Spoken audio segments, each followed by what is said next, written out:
Hello friends, आपके लिए लेके आया हूँ क्लास 12 फिजिक्स सब्जेक्ट का चैप्टर नंबर फर्स्ट।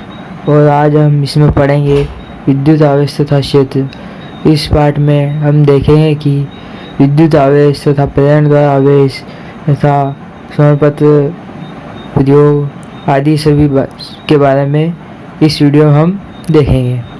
तो चलो आज का वीडियो हम शुरू करते हैं। इसमें सबसे पहले हम देखते हैं कि स्थिर विद्युतिकी की परिभाषा दे रखी है। इसमें है आवेश वह गुण होता है जो किसी निकाय में इलेक्ट्रॉनों के विनिमय के कारण उत्पन्न होता है। यह था इसका कुछ बात। अब इसकी परिभाषा शुरू होती है। भौतिक विज्ञान के जिस शाखा में स्थिर आवेशों तथा उनसे संबंधित घटनाओं का अध्ययन किया जाता है स्थिर विद्युतिकी कहलाती है। और हम इसके बाद देखेंगे विद्युत आवेश। विद्युत आवेश में हम देखते हैं जब दो उदासीन वस्तुओं के मध्य इलेक्ट्रॉनों का आदान प्रदान हो जाता है तो उन पर उत्पन्न होने वाला गुण या प्रभाव आवेश कहलाता है। जैसे दो वस्तु लिया आपने, वह दोनों उदासीन है और उनमें इलेक्ट्रॉनों का आदान प्रदान किया जाता है तो उनमें उत्पन्न होने वाला गुण या प्रभाव आवेश कहलाता है। इसे याद करने का सरल तरीका यह हो सकता है। अब इसके बाद देखते हैं अपन आवेश को धनावेश या ऋणावेश माना जा सकता है। आवेश धनावेश होता है और ऋणावेश होता है। धनावेश को प्लस चिन्ह से प्रदर्शित करते हैं, ऋणावेश को माइनस चिन्ह से प्रदर्शित करते हैं। धनावेश में कौन कौन आता है? कांच की छड़ आती है, बिल्ली की खाल आती है, ऊनी कपड़ा आदि सभी आते हैं। और भी आते हैं पर इस चैप्टर में अपन को इन तीनों की जरूरत पड़ेगी धनावेश में।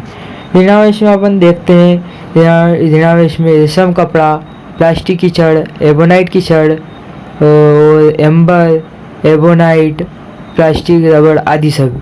अब हम देखेंगे इसमें क्या क्या होता है इसके आगे। अब इसमें हमारे पास है तीन चित्र है। अब तीन चित्र में दे रखा है। पहले एक धागे के साथ एक छड़ को लटका रखा है, इस पे प्लस चार्ज है, जिसमें दोनों कांच की छड़ है। पहली कांच की छड़ के संपर्क में दूसरी कांच की छड़ को लाते हैं तो उन दोनों पर समान आवेश के कारण दोनों के मध्य प्रतिकर्षण होता है, मतलब वह दूर दूर जाती है। तथा अब हम दूसरे चित्र में देखते हैं कि इसी को भी धागे के द्वारा लटकाया गया है पर इस पर माइनस चार्ज है तथा पहली छड़ पर माइनस चार्ज है। यह छड़ एबोनाइट की छड़ है, इस पर माइनस चार्ज होने के कारण इसके संपर्क में इसके संपर्क में भी एबोनाइट की छड़ ली गई है तथा उस पर भी माइनस चार्ज है। तो इस चित्र में से भी स्पष्ट है कि इसमें भी प्रतिकर्षण होगा। लेकिन अगर दोनों छड़ों में विपरीत प्रकृति का आवेश है, दोनों के मध्य आकर्षण होगा। ये हम अगले चित्र के द्वारा समझ सकते हैं। अब अगले चित्र में देखें कि एक प्लस वाले छड़ की कांच की छड़ को लटकाएंगे धागे से तथा उसके संपर्क में माइनस प्रकृति की एबोनाइट की छड़ लाएंगे तो दोनों के मध्य आकर्षण होगा। अब हम इसको व्याख्या के द्वारा और समझ सकते हैं। तो व्याख्या समझने के लिए हम वापस पीछे आए हैं। हम देखते हैं इसमें व्याख्या। अब व्याख्या समझने के लिए यदि हम कांच की छड़ को रेशम कपड़े से रगड़ते हैं तो छड़ आवेशित हो जाती है।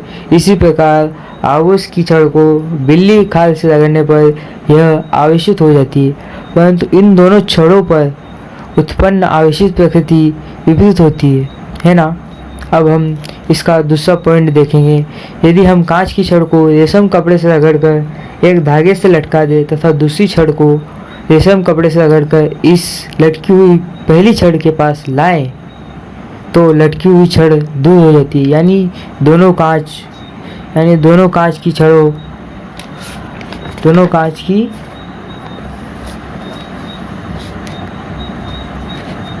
छड़ों में प्रतिकर्षण होता है। इसी प्रकार आवेश की छड़ को बिल्ली खाल से रगड़कर इस लटकी हुई पहली छड़ के पास लाते हैं तो आवेश के बीच प्रतिकर्षण होता है। लेकिन अगर रेशम से रगड़ी हुई कांच की छड़ को लटकाकर इसके पास बिल्ली की खाल से रगड़ी हुई आवेश की एक छड़ को लाते हैं तो दोनों छड़ों के मध्य प्रतिकर्षण होता है ना। और इस तथ्य से यह तथ्य हमें बताते हैं कि आवेश की छड़ तथा कांच की छड़ दोनों पर विविध प्रकृति का आवेश होता है। अब इन प्रयोगों से क्या निष्कर्ष क्या स्पष्ट है ये देखेंगे अपन। इन प्रयोगों से स्पष्ट है कि आवेश दो प्रकार के होते हैं, एक को धनावेश तथा एक को ऋणावेश कहा जाता है। ये नाम अमेरिकी वैज्ञानिक बेंजामिन फ्रैंकलिन ने 1750 में दिए। अब हम इसके बाद देखेंगे विद्युत आवेश का इलेक्ट्रॉन सिद्धांत। इसमें हम देखेंगे कि प्रोटॉन तथा न्यूट्रॉन किसी परमाणु के नाभिक में पाए जाते हैं और नाभिक में प्रोटॉनों की संख्या को इसमें देखें थर्ड पेज में नाभिक में प्रोटॉनिक संख्या को उस परमाणु क्रमांक कहा जाता है ना। परमाणु क्रमांक कहा जाता है ना। तो हम देखेंगे कि किसी परमाणु से जितने इलेक्ट्रॉन निकाल लिए जाते हैं अर्थात तो उसमें जितने इलेक्ट्रॉन की कमी हो जाती है तो उस इलेक्ट्रॉन को वह इलेक्ट्रॉन धनावेशित हो जाता है। इसी प्रकार परमाणु में इलेक्ट्रॉन की अधिकता से परमाणु ऋणावेश होता है, ऋणावेश उत्पन्न हो जाता है। आवेश इलेक्ट्रॉनों के विनिमय से उत्पन्न होता है, प्रोटॉनों के विनिमय से नहीं, क्योंकि प्रोटॉन नाभिक में पाए जाते हैं, है ना। इतना समझा आप। अब इसके बाद देखते हैं थर्ड पॉइंट। जब किसी परमाणु से इलेक्ट्रॉन निकाले जाते हैं तो उस पर धनावेश उत्पन्न होने के साथ साथ इलेक्ट्रॉनों की हानि भी होती है। इसी तरह इलेक्ट्रॉन प्रदान करने पर ऋणावेश के साथ साथ द्रव्यमान में वृद्धि भी होती है। हालांकि द्रव्यमान में यह वृद्धि कमी या वृद्धि नगण्य होती है क्योंकि इलेक्ट्रॉन द्रव्यमान बहुत कम होता है। अब हम इसके आगे देखते हैं। अब इसमें है कुछ महत्वपूर्ण पॉइंट से इनका हम अध्ययन करेंगे। अब इसमें देखते हैं महत्वपूर्ण पॉइंट। किसी कण के द्रव्यमान का आवेश व्यवहार आवेश जैसा नहीं होता। उच्च वेग v बराबर द्रव्यमान m बराबर m0 बटे 1 minus v square upon c square होता है। यहाँ पे हम देखेंगे m0 यहाँ पर एक कण का स्थिर अवस्था में द्रव्यमान, यानी वेग बदलने पर द्रव्यमान का व्यवहार बदल जाता है, लेकिन आवेश ऐसा ही व्यवहार दर्शाता है, दोनों एक ही बात है। तो अब हम आगे सेकंड पॉइंट में देखते हैं। आवेश धनात्मक एवं ऋणात्मक दोनों हो सकता है, लेकिन द्रव्यमान केवल धनात्मक होता है। थर्ड पॉइंट में है बिना द्रव्यमान के आवेश का अस्तित्व नहीं होता, लेकिन बिना आवेश के द्रव्यमान का अस्तित्व होता है। चौथा पॉइंट है जिन कणों का विराम द्रव्यमान शून्य होता है उन्हें आवेशित नहीं किया जा सकता, जैसे प्रोटॉन, न्यूट्रिनो आदि। अब हम इसके बाद देखेंगे स्वर्णपत्री विद्युतदर्शी गोल्ड लीफ इलेक्ट्रिक पावर। तो हम देखते हैं, ये हमने एक जाल लिया है, स्वर्णपत्री प्रयोग देखेंगे गोल्ड लीफ स्वर्णपत्री विद्युतदर्शी। अब हम इसमें देखते हैं, इस चित्र को मैंने बना रखा है, ये मेरे नोट्स से। आप भी किसी से नोट्स लेके आप अपना तैयारी कर सकते हैं। अब हम देखते हैं इस चित्र में ऊपर एक गोटी सी दिख रही है, इसको धात्विक गुंडी कहते हैं। इसमें अपन एक छड़ लगाएंगे जो धातु आर से जुड़ी होती है। कांच धातु आर है, धातु की छड़ आर है। अब हम इसको कांच के जार में डालेंगे। इससे नीचे की ओर दो स्वर्णपत्तियां जोड़ेंगे L1 व L2 तथा कोर्क के द्वारा इसे बंद कर देंगे, है ना। अब हम देखते हैं अगले पेज पे। ये चित्र समझ में आया। अब चित्र तो आप आसानी से बना लोगे, इसकी थोड़ी सी व्याख्या देख लेते हैं अपन। जब एक सरल उपकरण है जिसकी सहायता से किसी वस्तु पर आवेश की स्थिति को ज्ञात किया जा सकता है ना। इसमें एक कांच का जार G होता है जिसमें धातु की छड़ R लगी होती है।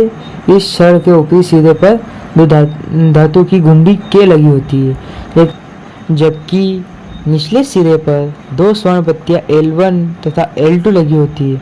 जब किसी आवेशित वस्तु को धात्विक गुंडी से के संपर्क में लाया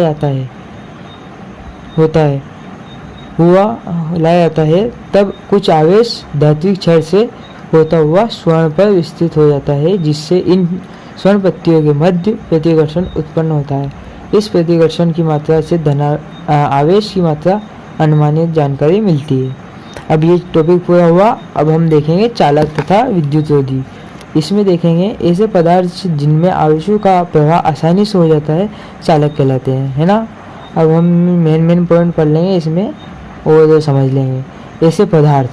ऐसे पदार्थ जिनमें आवेशों का प्रवाह आसानी से हो जाए, जैसे चांदी विद्युत का सबसे अच्छा चालक है, तथा सोना भी है, तांबा भी है, आदि सभी धातु है, पर चांदी सबसे अच्छा चालक है। तथा अम्लों तथा क्षारों के विलयन में भी अच्छे चालक है। जब किसी धात्विक चालक को आवेश दिया जाता है तो यह इसकी संपूर्ण सतह पर फैल जाता है और चालक के अंदर आवेश का मान शून्य होता है। इसे त्वचित प्रभाव कहते हैं। जैसे किसी धात्विक धातु को चालक आवेश दिया जाता है, धात्विक चालक को आवेश दिया जाता है तो यह संपूर्ण सतह पर फैल जाता है। चालक के अंदर आवेश का मान शून्य हो जाता है, मतलब फैल जाने के बाद चालक का मान कितना हो जाएगा, शून्य हो जाएगा। इसे ही त्वचित प्रभाव या स्किन इफेक्ट कहते हैं। ऐसे पदार्थ जिनमें आवेश का प्रवाह आसानी से नहीं होता, मतलब प्रवाह नहीं हो सकता, कुचालक कहलाते हैं। जैसे रबर, प्लास्टिक, अभ्रक, सूखी लकड़ी, इनमें करंट नहीं फैलता है, मतलब शीशा, रेशम, नायलॉन आदि। विद्युतरोधी जैसे मुक्त इलेक्ट्रॉन नहीं होते, इसलिए यह विद्युतरोधी होते हैं। जैसे अब एक क्वेश्चन है अपने पास, इसका आंसर देखेंगे। देखिए अपन निम्न को कारण से समझाइए, मतलब इस चालक तथा विद्युतरोधी को कारण से समझाइए। विद्युत संचरण के तार कई बारीक तारों से मिलकर बुनकर बनाए जाते हैं। सूखे बालों में लोहे की कंघी करने पर वह बालों से आकर्षित नहीं होती वो है, जबकि प्लास्टिक कंघी की होती है। प्लास्टिक कंघी करने मतलब आप जैसे ही कंघी करते हो तो उस पर आकर्षित होगी, वो धूल के कारण आकर्षित होंगे। अब दे रखा है उच्च भवनों के ऊपर विद्युत तड़ित लगाया जाता है, थर्ड पॉइंट इसका, है ना। अब देखते हैं अपन उसी टॉपिक पे आगे देखते हैं विद्युतरोधी। अब किसी भवन के मुख्य आपूर्ति के निकट भू संपर्क के लिए धातु की एक मोटी प्लेट को भूमि में गहराई से गाड़ दिया जाता है। हमारे घरों में विद्युत आपूर्ति के लिए तीन प्रकार के तारों का उपयोग किया जाता है। Mains, neutral, earthing. मेंस को रेड, ब्लैक, अर्थिंग को ग्रीन। इनमें से मेंस एवं न्यूट्रल का उपयोग पावर स्टेशन से युक्तियों तक लाने में किया जाता है, जबकि अर्थिंग को भूमि में गड़ी हुई धातु की प्लेट से जोड़ दिया जाता है। विद्युत उपकरण, अब ये तो नॉर्मल बातें याद करने की चीज़ें है, याद कर लेना आप। विद्युत उपकरण जैसे टीवी, फ्रिज, विद्युत स्थिर आदि के धात्विक आवरण अर्थिंग तार से जुड़े होते हैं। यदि दुर्घटनावश मेंस का विद्युत आवरण से स्पर्श हो जाता है तो आवेश भूमि में प्रवेश हो जाता है, जिससे कोई क्षति ना हो। जैसे बड़े बड़े मकानों, भवनों में आप विद्युत तड़ित का उपयोग देखते हैं कि वहाँ पे विद्युत तड़ित का उपयोग किया जाता है। अर्थिंग को जमीन में गाड़ दिया जाता है तथा मेंस और न्यूट्रल को पूरे घर में फैला दिया जाता है अर्थिंग के साथ। तथा फ्रिज, टीवी, इनमें तीन तार देखते हो आप। चलो अब हम पहुँचते हैं आगे, चालन स्पर्श द्वारा आवेशन। इसे देखते हैं अपन। संपर्क में स्थित दो वस्तुओं में एक वस्तु से दूसरी वस्तु सीधे आवेश स्थानांतरित को द्वारा आवेशन कहा जाता है। इस प्रक्रिया में आवेशित वस्तु से उदासीन वस्तु पर समान प्रकृति का आवेश स्थानांतरित होता है। जैसे एक उदासीन गेंद को लेंगे, एक धात्विक गेंद को लेंगे। धात्विक गेंद में प्लस चार्ज है, उदासीन गेंद में चार्ज ही नहीं है। तो ये कुचालक स्टैंड है, सब में कुचालक स्टैंड है, ये धात्विक है। इसके संपर्क में इसको लाया जाता है तो इसका आधा चार्ज इस पे चला गया, नहीं इस पे आधा चार्ज रह गया, मतलब अगले चित्र में देख सकते हैं बी वाले में। तो इस पे दोनों पे धात्विक गेंद बन गई दोनों, फिर दोनों को अलग करने पर ये अलग हो गई। इसे ही कहते हैं अपन चालन या स्पर्शन द्वारा आवेशन कराने पर।